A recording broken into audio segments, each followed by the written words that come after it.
Hello po, bakit mapalad ang Pilipinas? Parang Buelva po uli, dahil nasa bansang Pilipinas ang ikatlong-pulutong na nasa Biblia. Kung babasahin natin ang banal na kasulatan mga kaibigan, ganito ang nasusulat. Gawa Kapitulo 2 versikulo 39, sapagkat sa inyo ang pangako at sa inyong mga anak, at sa lahat ng nang-asa malayo, maging ilan man ang tawagin ng Panginoon nating Diyos sa Kanya. May 30 pulutong o grupo na magkakamit ng pangako ng Diyos ukol sa kaligtasan at sino-sino sila mga kaibigan. Una, sapagkat sa inyo ang pangako, kausap dito ay ang mga Hudyong Kristiyano. Pangalawa, inyong mga anak ang mga nasa labas ang mga Hentil na Kristiyano. 1 Korinto Kapitulo 4 versikulo 15, Roman 9:4. Pangatlo, nang asa malayo ang mga ibang tupa ni Kristo wala pa sa unang iglesia. Juan Kapitulo 10 versikulo 16. Ano ba ang mangyayari sa 30 pulutong? Zacarias Kapitulo 13 versikulo 8 hanggang 9. At mangyayari na sa buong lupain, sabi ng Panginoon, 2 bahagi ay mahihiwalay at mamamatay, ngunit ang ikatlo ay maiiwan.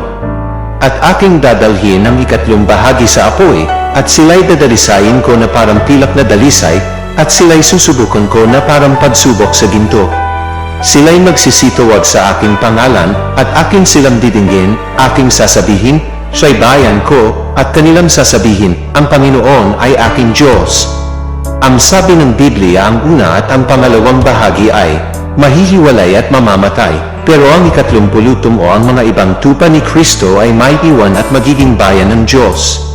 Sa hula ni Propeta Isaias, ang maiiwan ay magmumula sa malayo. Saan ba iyon kaibigan? Sabi ng propeta sa malayong silangan, Isaias Kapitulo 43 versikulo 5 hanggang 6. Sinabi din niya sa hula niya na nasa mga pulo ng dagat. Isaias Kapitulo 24 versikulo 15. Kung hahanapin mo sa mapa ang malayong silangan, ay makikita mo dun ay ang mga bansang China, Hong Kong, Macau, Japan, North Korea, South Korea, Mongolia, Siberia, Taiwan, Brunei, Cambodia, East Timor, Malaysia, Laos, Indonesia, Myanmar, Singapore, Vietnam, Thailand at Pilipinas. Pero sabi sa hula, ito ay mga pulo sa dagat. Ilan na lang ang bansang mga puluan dyan? Ang Japan, Taiwan, East Timor, Singapore, Indonesia, Brunei, at ang Pilipinas. Kung pag-iisipan mo mabuti kaibigan, sa 6 na bansa na pulo sa malayong silangan, tanging Pilipinas lang ang kumikilala kay Kristo na anak ng Diyos o tanging Kristyanismo sa malayong silangan, dahil ang ibang bansa ay ang pangunahing relihiyon o malaking relihiyon sa bansa nila ay Islam at Baudismo. Kung titingnan mo din ang mapaparehas, ang Israel at ang Pilipinas na napapalibutan ng bansang hindi Kristyanismo ang pangunahing relihiyon.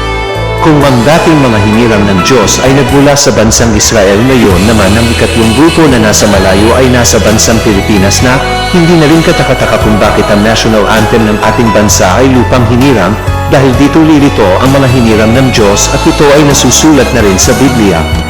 Isaias Kapitulo 24 versikulo 15 ADB. Kaya't luwalhatiin ninyo ang Panginoon sa silanganan, sa makatuwid bagay ang pangalan ng Panginoon, ng Diyos ng Israel, sa mga pulo ng dagat. Kung nasa Pilipinas ang ikatlong pulutong, sino ang mga da? Ayon sa Biblia, mangyayari ang pagbangon ng hinirang sa panahon ng pagwawakas ng lupa, at sinabi nga ng Panginoon Hesus sa kanyang mga alagad kung kailan mangyayari ang pagwawakas ng mundo. Mababasa sa Mateo Kapitulo 24 versikulo 3 hanggang 14. Simula ng pagkarinig natin ng alingaungaw ng digmaan at ang bansa laban sa bansa o sa kilalang unang digmaang pandaigdig, ito na ang hudyat na babangon na ang pangatlong pulutong o ang mga iba pang tupa ni Kristo na nasa malayo. Narehistro ang Iglesia ni Kristo sa Pilipinas noong ika-27 ng Hulyo taong 1914 kalin sa bayang unang digmaang pandaigdig. Kaya napakapalad ng ating bansa dahil dito nagsimula muli ang pagbangon ng mga hinirang o ang mga tupa ng ating Panginoong Hesus sa kanyang Iglesia. Sabi nga sa banal na kasulatan, Mateo Kapitulo 24 versikulo 14, at ipamangaral ang ebanghelyong ito ng kaharian sa buong sanlibutan sa pagpapatuto sa lahat ng mga bansa, at kung magkagayo'y darating ang wakas. Ingat po palagi. God bless po.